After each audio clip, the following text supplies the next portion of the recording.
Masih kamu dia udah. Hari ini pasti kan operasi dengan kamu oleh.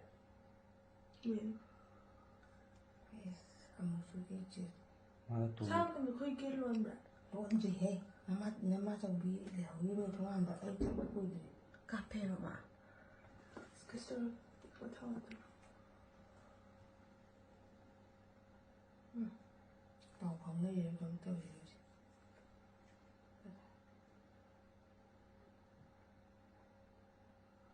Phone taugi bani lole kole.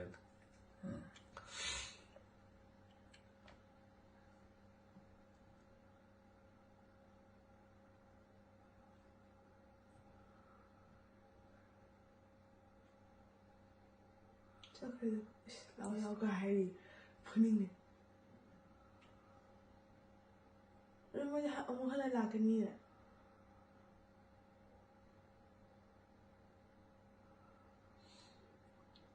Cô mà thôi còn bà đi. Nó nhìn hoàn cao rồi cô mà.